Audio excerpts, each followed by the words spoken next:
So today we're obviously talking about responsible AI in Africa. But before we get into that, it would be nice for us to understand what is AI. Sorry, just hold on a second. So AI is a branch of computer science that focuses on creating intelligent machines to work and think like humans. What does this mean? This means that you have different methods, there's different procedures that we normally do as humans, and you can basically teach the computer to be able to do these things much, much faster. I remember one of my teachers said, computers are really fast, but dumb. So you have to teach them, whereas humans are really smart but slow. So with AI, it helps us to combine both strengths, the speed, and the human aspect of it, in that we can make them intelligent agents and they can be able to do things for us. Now, AI in Africa, so far we have, everybody's talking about AI, and AI technology has the potential to change and revolutionize various sectors in Africa, including healthcare, agriculture, education, and finance. And what I'm doing today is I'm just going to highlight a few of these recent developments in AI in Africa, so that we're able to see how far we've come, to appreciate how far we've come, but also just to understand what other people are doing. Because sometimes when you say AI, people don't quite understand what you mean and what you're doing. And so hopefully with these examples, it's going to help to open the mind to see applications of AI in Africa, and also for you to just think of ways in which you could use AI in your space. My favorite use of AI is in healthcare. Currently, it's being used to enhance diagnostic accuracy. So using image and video processing, using data analytics, you're able to actually diagnose certain conditions, cancers, things that would normally take a long time for a human expert to diagnose. Systems have been trained to be able to do this with a very good level of accuracy, which speeds up the whole diagnosis process, which also speeds up your access to health. Increase accessibility to healthcare services. Most of these AI apps, either their apps or their web services, are available online. And so by them being available online, this increases access to these services to people in different places. They can even be in different countries, and that accessibility is great. When you look at certain conditions, I'm sure some of you may have gotten sick at some point and maybe Googled your symptoms and got some horrific diagnosis. And sometimes, and this is because this was just data that's been put together, right? But then now if you look at AI systems that have been developed for health, these are able to address complex medical issues by analyzing the full client and the full patient data to be able to give a more accurate diagnosis that can help in saving lives. For monitoring and reporting, a lot of us have smartwatches, smart devices, smartphones, and they monitor how active you are, have you walked today, you know, your blood pressure, your heart rate, and all of these kind of things. I know somebody who has a heart problem and they get irregular heartbeats. And so with the smartwatch, it's able to actually warn you and tell you, I think your blood pressure is too low or it's too high. It starts recording immediately. It notices there's an anomaly in your what you call this? Immediately it notices there's an anomaly in your heart rate and starts recording. So when you get to the doctor, you can actually give the report to the doctor, which will help them diagnose what exactly happened and give you the right treatment. So if we look at the different examples that we have in health, the first one is Health Map. So what Health Map does is it actually monitors different statistics in different places. It monitors the data on different websites and platforms to try and see, even social media, to see if there's an outbreak somewhere, to help with warnings, to basically alert the authorities and tell them that they need to pay attention to certain regions. You have Babylon Health as well, and M-Pharma. M-Pharma is more on the pharmaceutical side. They're using AI to enhance the delivery and prediction of the need for pharmaceuticals in different areas. Sorry, I can hear someone. Hello? Okay. All right. And then in agriculture, we have currently over 281 million Africans that are going hungry.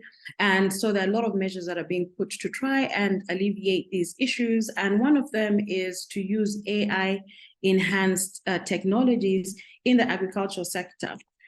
One way that this is being done is by helping farmers monitor growth and detect diseases.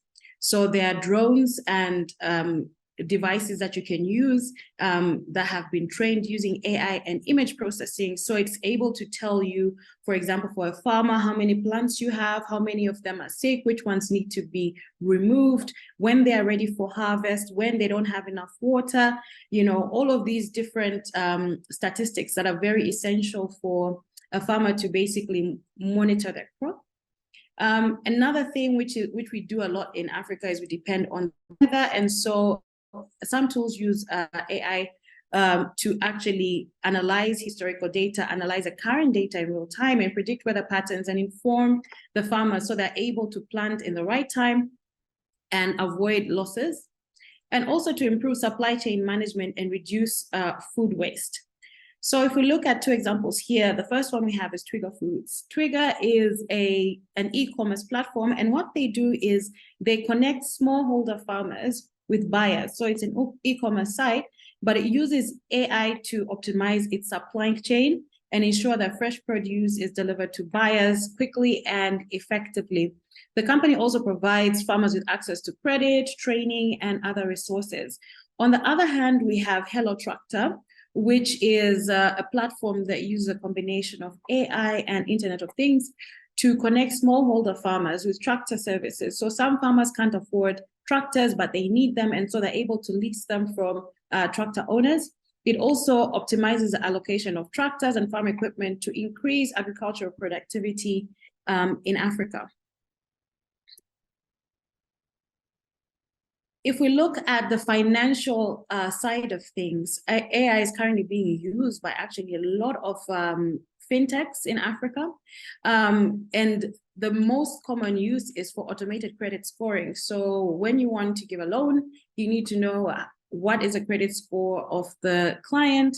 And so using different formulas that have been come up with, machine learning models, AI, basically are able to automatically score a client and be able to see how much, first of all, what is their rating, what is the risk, how much can I lend to this person, and at what percentage. So basically it also helps with basically coming up with custom loan terms for each individual client.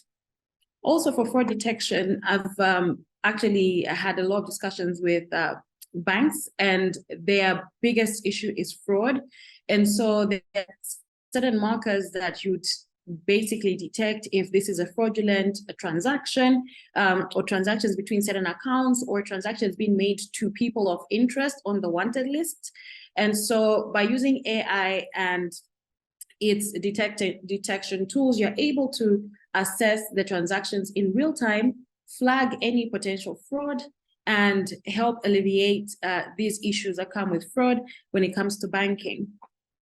When you look at risk management, we have same with credit scoring. It's also used by businesses using analysis of the past data and making predictions going into the future. What are the risks? What are the potential threats? How can we alleviate these risks? And so by looking ahead and forecasting, this helps a business to be able to plan adequately and be able to save themselves a lot of time and money that could have gone if they had ended up in these risky situations.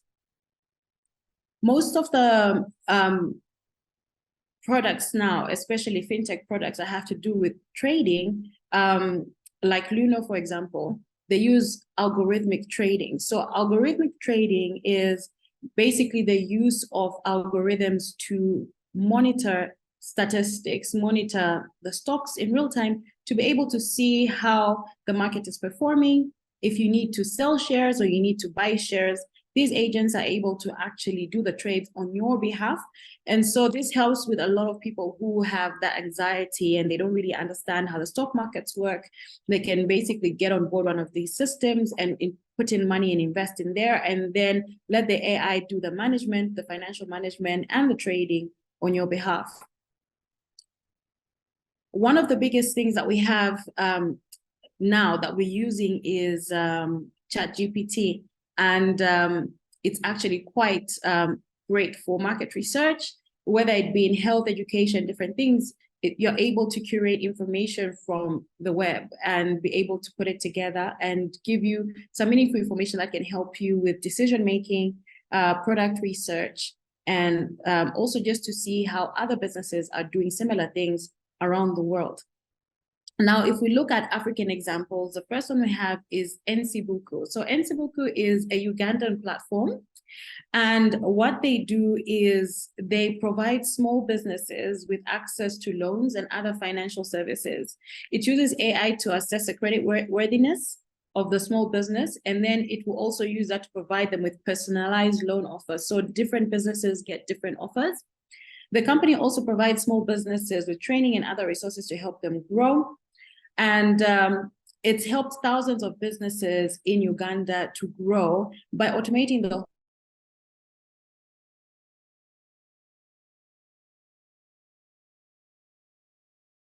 Branch International. Just hold on, let me just, okay. So Branch International is a fintech company, also uses AI to provide financial services to underserved populations in Africa.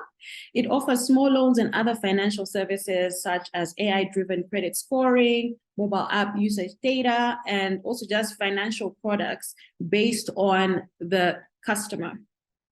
And for a local one in South Africa, we have Luno, and Luno is a South African cryptocurrency exchange platform.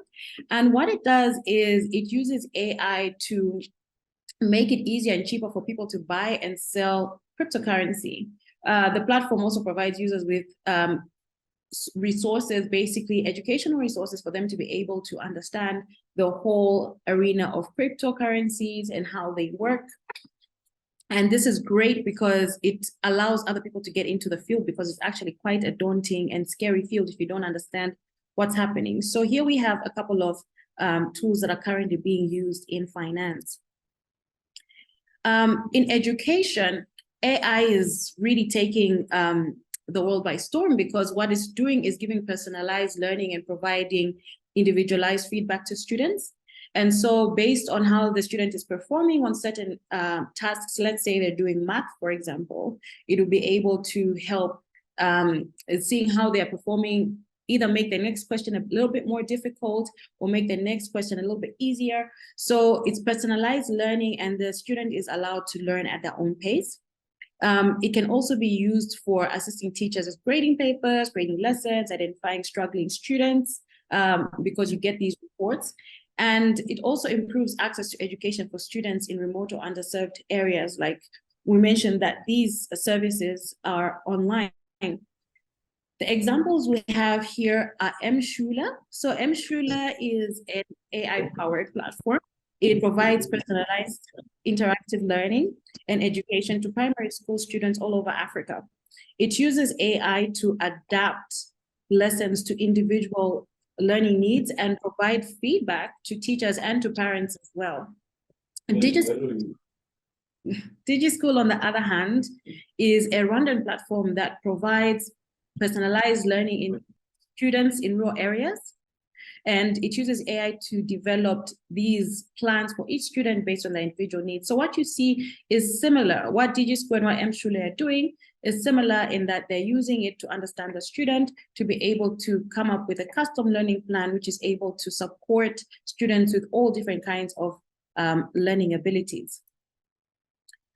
Finally, we're going to look at AI in customer care. So customer care is, I don't know about other countries. In Zambia, it is quite a challenge. And so now we have a lot of businesses resorting to getting chatbots and virtual assistants. And what these do is they're, first of all, a first point of contact for your clients. And they're able to generate FAQs, to be able to answer general questions, but also helps with complaint resolution. Some of the systems allow you to be able to basically do certain things like maybe change your PIN, get a lot of stuff done that you'd normally need somebody to do, but then you can do this automatically. There's also call center support where it's able to actually even identify there's voice recognition. What are you saying? What are you trying to get done? It helps with quality assurance and also with language translation.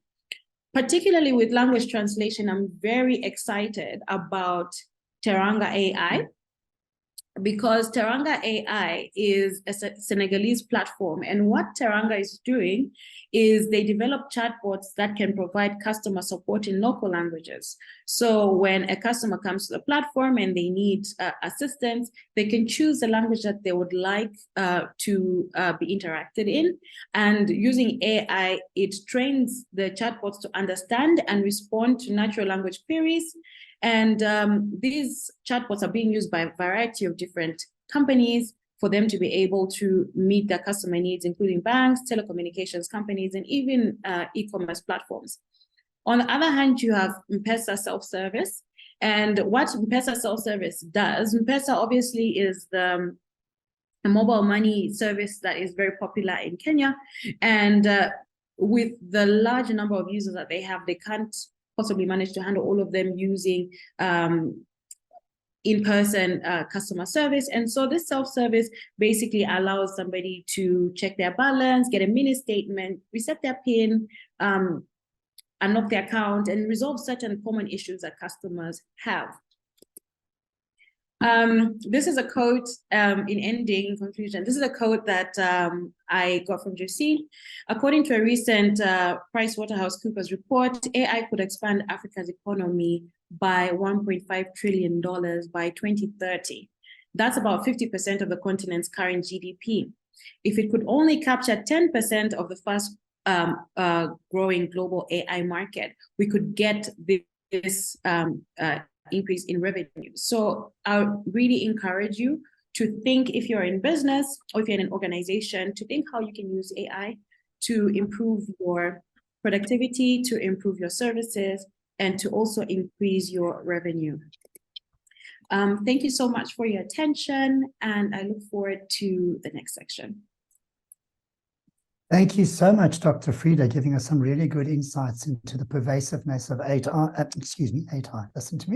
AI through health, agriculture, fintech, education, and customer care. And it's interesting just how pervasive and ubiquitous it is today. I think many of us may be surprised by some of that. That last quote, I presume that was Professor Tsilitsi Marwala that gave that quote, yes, well known to us in the Institute as well. So awesome. We're going to hand over now and ask Josine to talk to us about considerations for responsible AI, and then we'll look at bringing those two areas together. Thank you, Josine. Thank you very much, Tony. And thank you very much, Fredah. It's very insightful what you were sharing with us. And how excited is it indeed to see what the potential is. And I'm sure, you know, we're all living in Africa, so we know what some of the constraints are. You know, do we have the correct infrastructure? Do we have the people to deal with it? And maybe also, do we have the right supportive policies and governance in place? Today, I will mainly focus around the regulation around AI and specifically ethics. And I'll see if I can play this video for you. If not, I'll quickly go on to the next slide. It's always a bit tricky to get that working.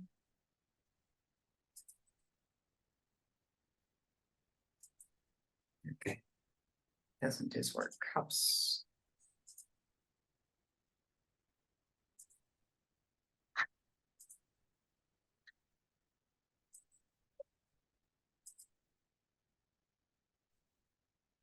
give it one more try. I know it's always. Okay, hey, there we go. Now it goes. Sorry. It's coming.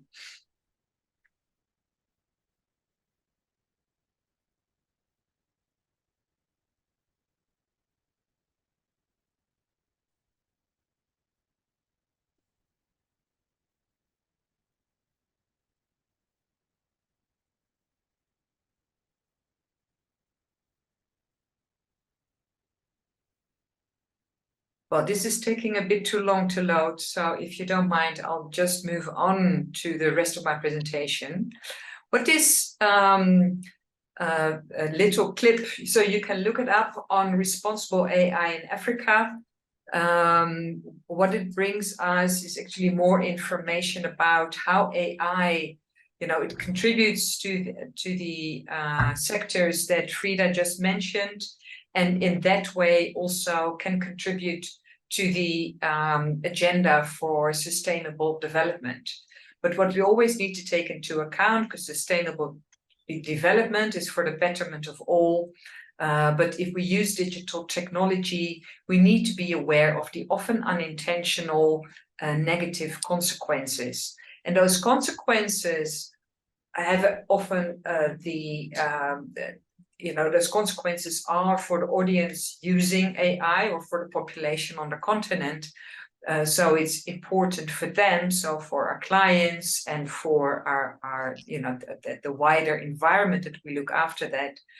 And the video talks about how there are already policies and governances in place, and we'll talk about that a bit later. But I also want to focus on, or briefly show, that it's also relevant if you work from a business and you develop AI, you design, develop, and then you deploy it in the market. It's also relevant for you to do that in a responsible way, because that will bring you cost reductions or cost benefits. If you do bring something in the market that's considered irresponsible, it could lead you to having to reject your product or to have to modify your product in hindsight. So that's going to be a costly experience.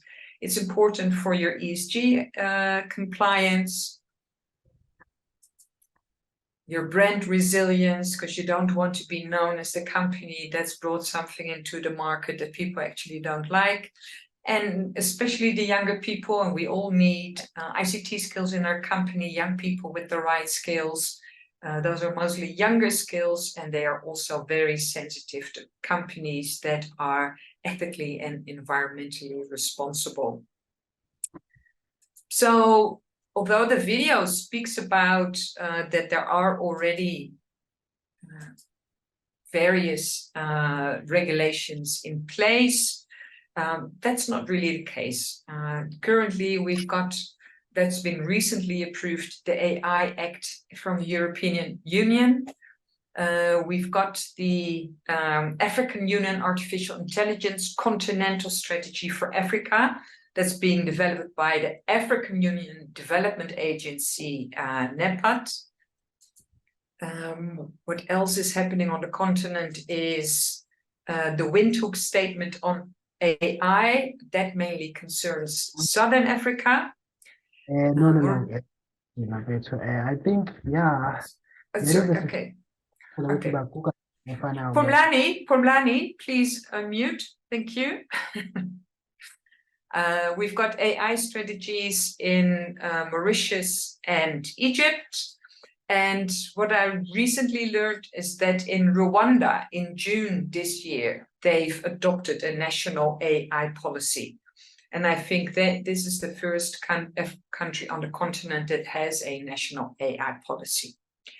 Now, what it actually says is that with our fast technological developments and what you've seen from Fredah's presentation, there's so much happening in the field of AI.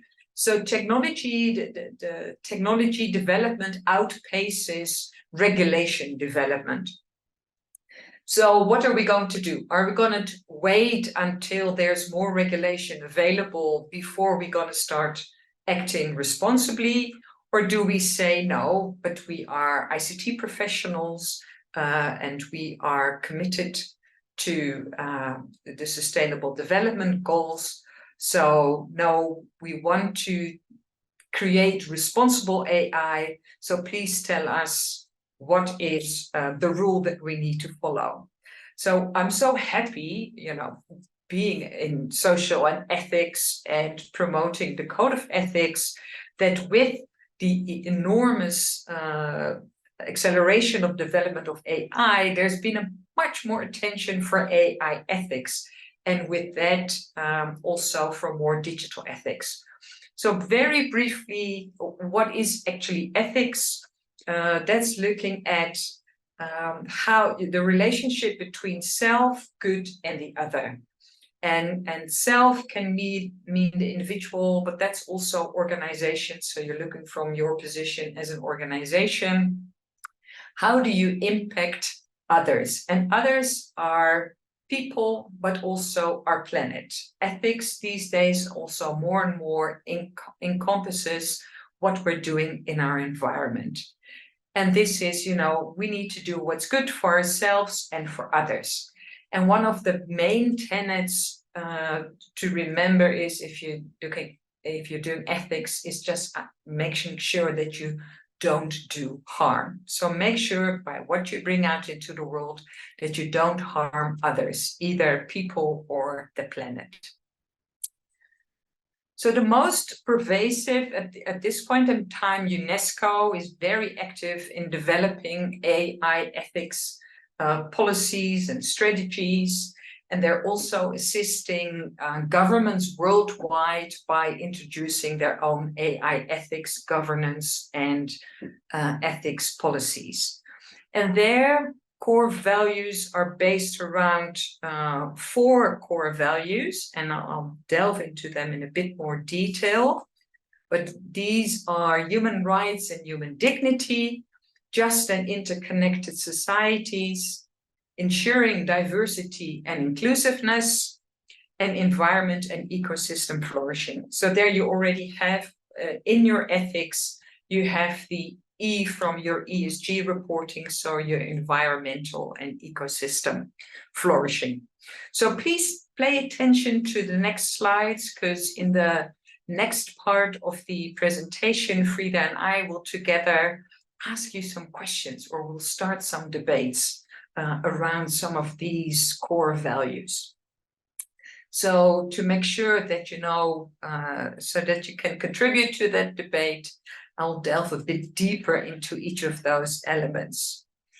So, because what are the dangers of AI ethics? And that is what was discussed in the video, but unfortunately you couldn't see it. If I could now please have the next slide, okay. So under human rights and dignity, this is important because AI can have a tendency for bias and discrimination, not just in getting the data together, but also how it is applied to the general public.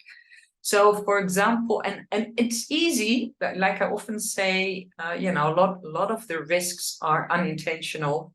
Bias can come about when you only have one type of a developer working on your algorithms or how you teach your machine learning tools.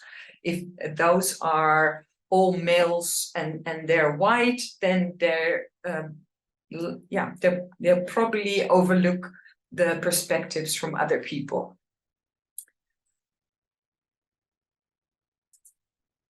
Privacy invasion is also important. This has to do with data collection. You need to make sure that data is safe from people, but also that privacy also has to do with surveillance. With AI, we're much better able to outfit drones and get a lot more information about people and do the surveillance. But how do you do that responsibly, with respecting the human rights? And lack of accountability. And that is making sure, that you need to protect individuals from potential misuse of technology. So that's the human rights and human dignity and the elements that are relevant there. And then we look at just and interconnected societies. Transparency is important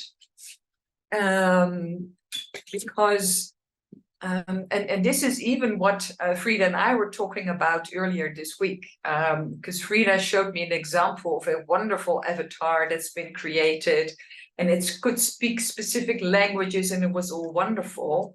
And I said, but where do you indicate that this is actually an avatar? And then she said, but why would we do that? And so, well, that's the ethical thing to do. You need to be transparent, that people understand that what they're dealing with is an avatar and not a real human being. Also goes to the chatbots that Fredah just shown. And also, if you look at banking systems and loan applications, how do you find out that when your loan is being denied, what was the decision behind it? Why did that happen? You need to be able to find that out. Job displacement is interesting because, we all hear, AI is gonna replace people.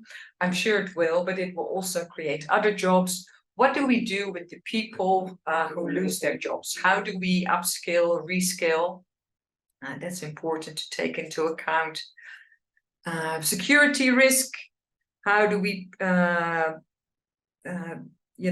protect people? Let's think about cybersecurity. Those are important elements to talk about. How do we prevent people from data breaches so that their data becomes publicly available? And a very important one, I think, is digital divides. Because, with the advanced use of technology, and this is specifically on the access side, how do we make sure that everybody that we design these technologies for is also able to use it? That means having access to it. It means being able to use it and to understand what's actually happening there. Diversity and inclusiveness is looking at autonomy and control. So making sure that people know what's happening with the systems, and that they have their own control over it. When do I use it? When don't I use it? Addiction and manipulation is an important one. What's happening on platforms like Netflix. You watch one show and immediately they suggest others like it, and you keep coming back to it. This probably also has to do with misinformation, which is an important one. Ethical decision making, make sure that the AI systems that you design does make ethical decisions. So that takes into account different cultural and moral values. So that could also be very much geographically bound or culturally bound. And it's also interesting to see that we see more and more of Ubuntu ethics coming up in the ethics discourse. And also here, I would love to talk about, or love to add, the digital divides part. How do we make sure that in a digital society, we educate enough people to be able to participate in this digital society in a meaningful way? So not just as the people that are responsible for data mining or data controlling, but how do we make sure that they are people that contribute to creating new AI models and be curious about what's happening out there? Then environment and ecosystem flourishing. I don't know if people have watched the green blockchain that we spoke about. So ICT in general is their contribution to electricity usage has grown from 1.5% to about between 4 and 8%. So that's quite a lot. So it's electricity usage. We talk about carbon footprint. We talk about e-waste. So we need to think about what do we do with our deep learning models. You know, there is a carbon footprint, especially the more data we use for these models, the more electricity it uses. We need to think about our data centers and the energy efficiency of the data centers and the hardware efficiency of servers in those data centers. And for everybody who's interested in how to make sure to keep the environment and ecosystem flourishing, I would like to make you aware of the Green Software Foundation, and you can find it on greensoftwarefoundation.org. And there you learn about the three main green software principles, which is energy efficiency, hardware efficiency, and carbon awareness. And hardware efficiency also talks about least amount of embodied carbon possible. That has to do also with the production of the hardware, because a lot of the components, you know, we need mineral resources, those need to be mined. That has a carbon footprint. And then after usage, when we throw them away, we need to adopt principles of repair, reuse, and recycle. Okay, this is my part talking about the ethical implications. Thank you for that. So I think. Thanks, Josine. Do you want to lead us into the next discussion on responsible African AI use cases, please? Yes. So I don't know. I want to take. Oh, stop share is here. Sorry. Oh. So I can take this away. Because what we want, so first of all, maybe there are some urgent questions that people want to ask before we go into the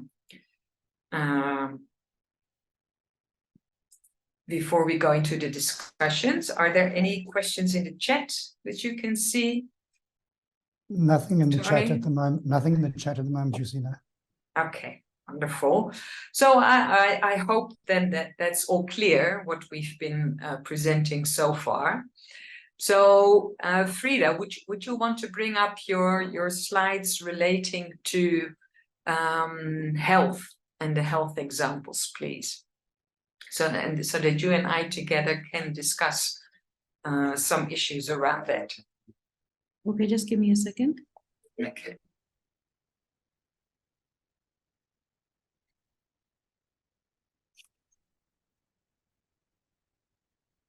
I'm trying to find.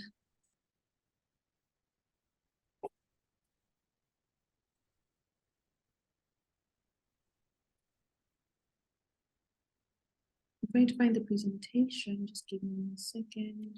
To give Dr. Fredah some time, you've seen a question has popped up on the chat. In fact, two. One from Rizwan, who asks, can you provide insights on ethical AI guidelines and best practices that our telecom group should follow? Okay, thank you for that question, Rizwan.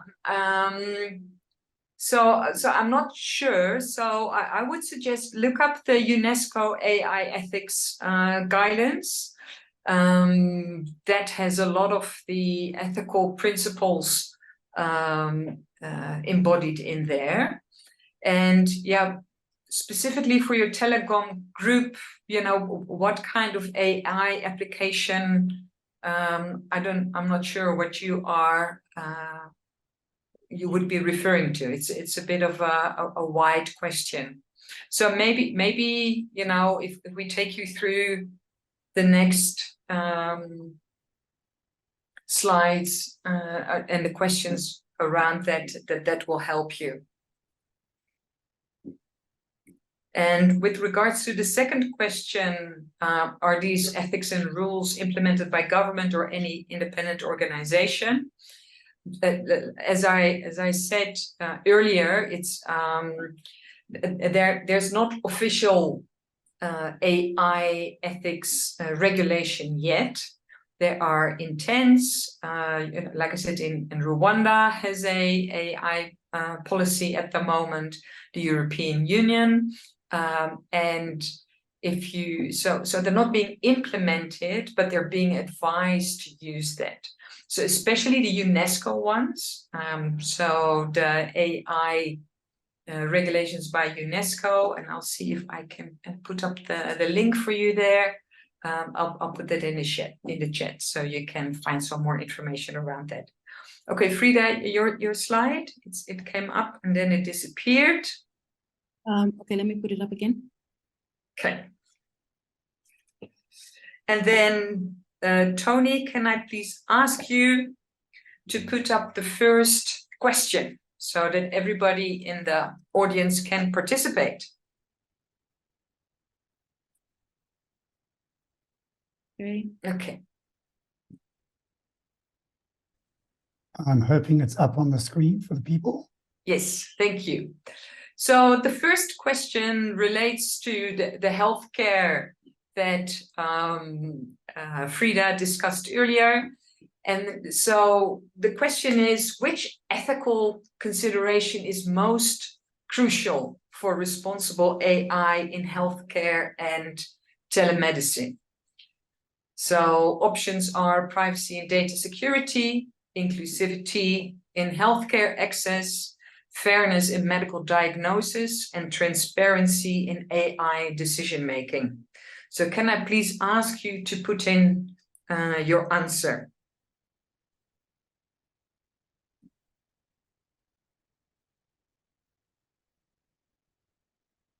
Is anybody, can you all see the poll?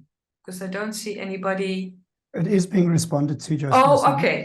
I don't see it. You may not be seeing the results yet. I am. Oh, okay. So I'm just watching because we've only got 11 respondents so far. I'm not saying necessarily all 20, 30, whatever number online will participate. But I'll end the poll in a couple of moments and then you should be able to see the results. Okay. But they are definitely participating. Okay, good. I think if we just give it a few more seconds for those who are making a weighty decision here, and then we'll end the poll and you can have a look at the results thereof. So I'll just give it a few more seconds. Just over half the people participated. Yeah, I think we'll end. Okay, there's a bit more activity.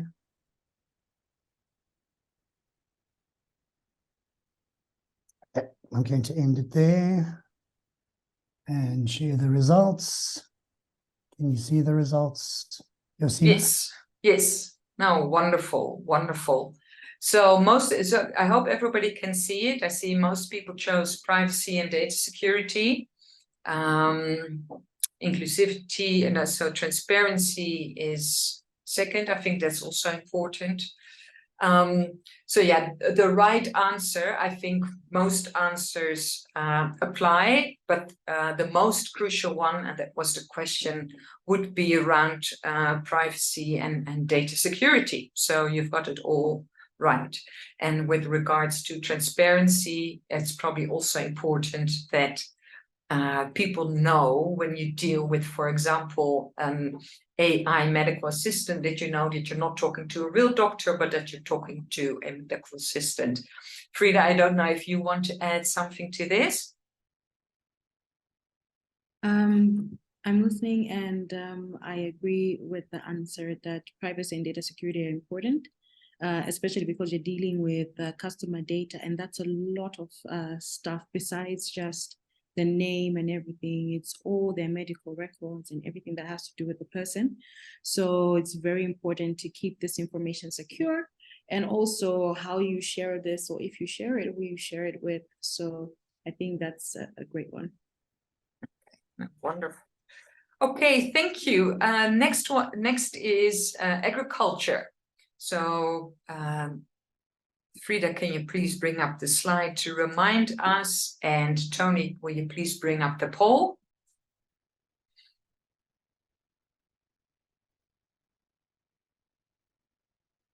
Okay, so for agriculture and precision farming, which ethical consideration is most important for responsible AI in agriculture and precision farming? So the options are fair treatment of small-scale farmers, environmental impact reduction, equitable access to farming technology, and promoting sustainable agricultural practices. So can I please have your votes?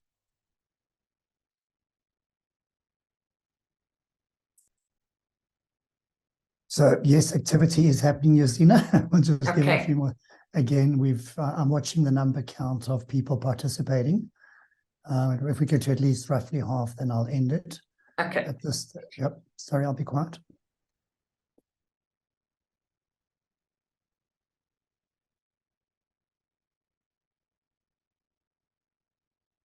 Okay, let's end it, Tony, because we've got a few more questions to go through.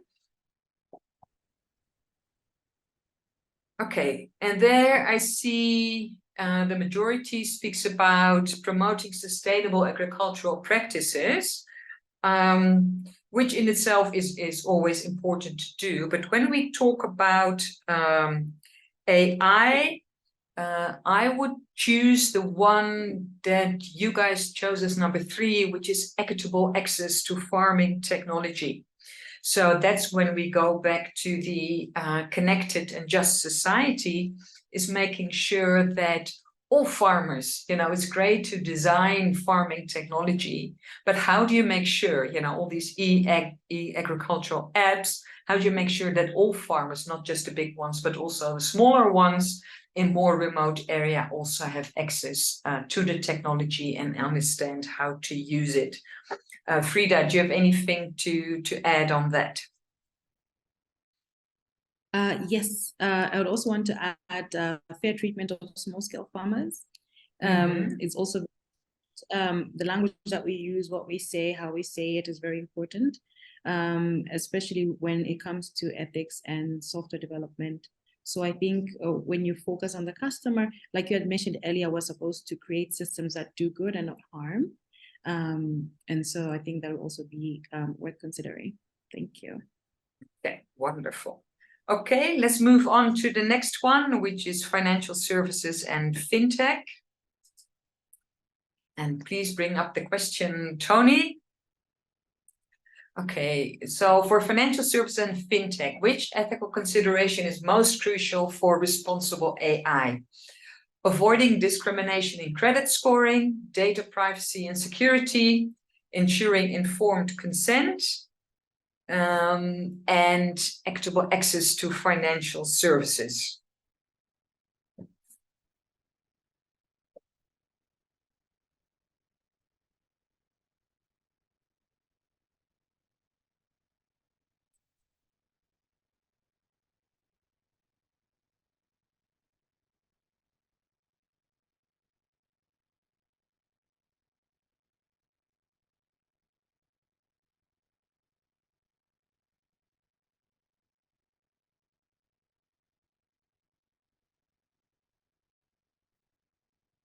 Okay, are we getting the answers in?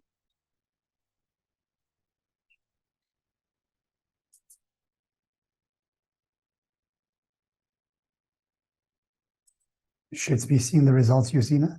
Okay, great. Avoiding discrimination in credit scoring scores highest, also data privacy and security. So most crucial, and I think that also has to do with the human rights and human dignity, is avoiding discrimination in credit scoring, so that there's no bias. And I think Fredah spoke about that, or what's been happening in some credit scoring mechanisms, that you don't know what it is about. Fredah, do you have anything to add? Yes, I also agree. Avoiding discrimination in credit scoring is very important because AI systems are built on rules and defined using rules and then built on data. So most of the time you find that the data that's being used to train the systems could actually introduce some kind of bias, and this could affect the clients. And so it's important that you balance out your training data for your system so it's able to have adequate representation of the different groups, the different demographics, to avoid bias. Okay, thank you. And then the last topic, that's education, which I think is relevant, especially for our continent, with so many young people. So that's also, like Professor Chalitza Marwala says, one of the reasons why Africa is so well positioned to actually take charge of AI and the developments and really build a strong AI industry is because we've got so many young people who can participate in it, but we need to make sure that they are trained and educated well. So Tony, please bring up the first poll question. So which of the ethical considerations is most important for responsible AI in education and e-learning? Student data privacy, personalized learning effectiveness, addressing bias in recommendations, and promoting educational equity.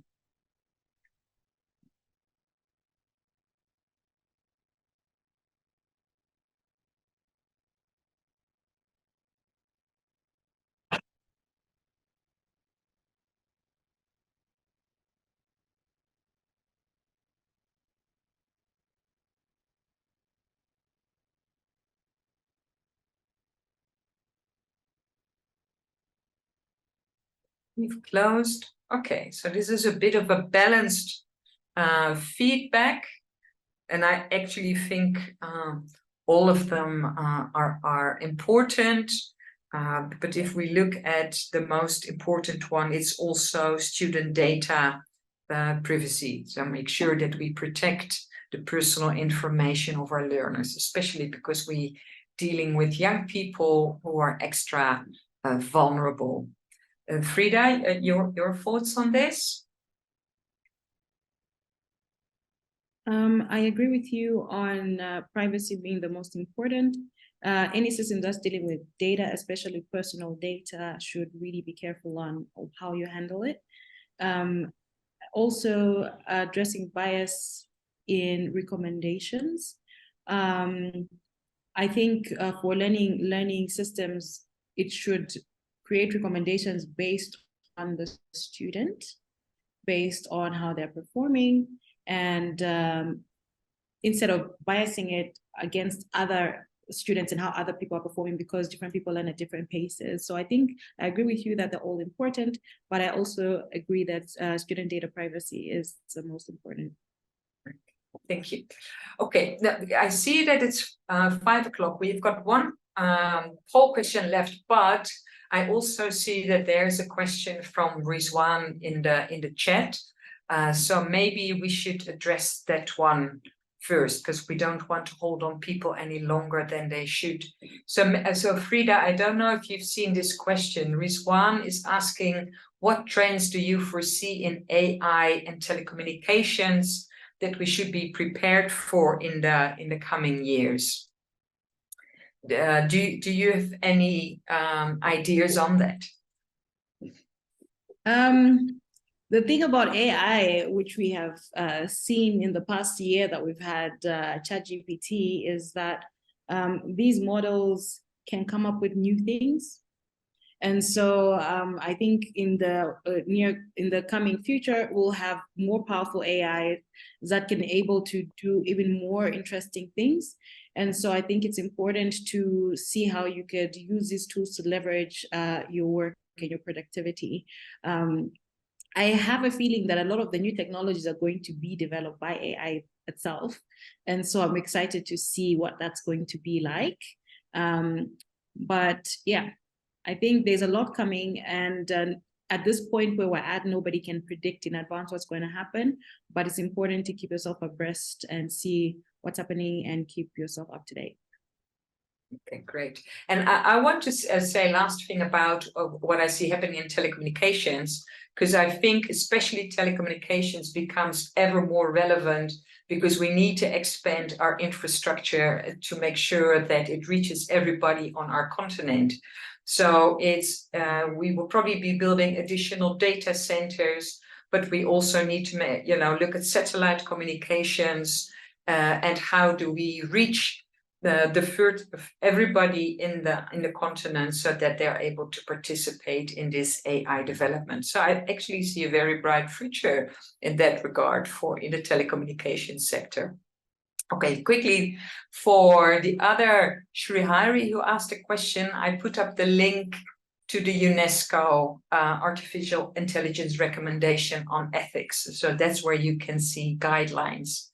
And please, any other questions you have, you can always ask us. So let me stop it right there and hand over back to Tony because we've run out of time. But what an interesting discussion. So Dr. Fredah and Josine, thank you so much. Some really great insights there in terms of artificial intelligence in Africa and as I said earlier, the pervasiveness thereof, and particularly the very sensitive ethical considerations that we need to take into account as they are deployed in various sectors of our society and economy. From my side, I'd like to thank both of you for joining us this afternoon, for your intense preparation that I know went on beforehand, and for the presentations we've been able to witness today. I'd like to thank all our delegates who've joined us, those who specifically asked questions. And maybe as a last quick add, we have a special interest group on artificial intelligence and robotics. We are looking for new committee members. So if any of you are members of the Institute, and even if you're not, and feel drawn to assist, there's a volunteer kind of positions where we help drive AI in South Africa and relative topics related thereto. Please contact me, CEO@iitpsa.org.za,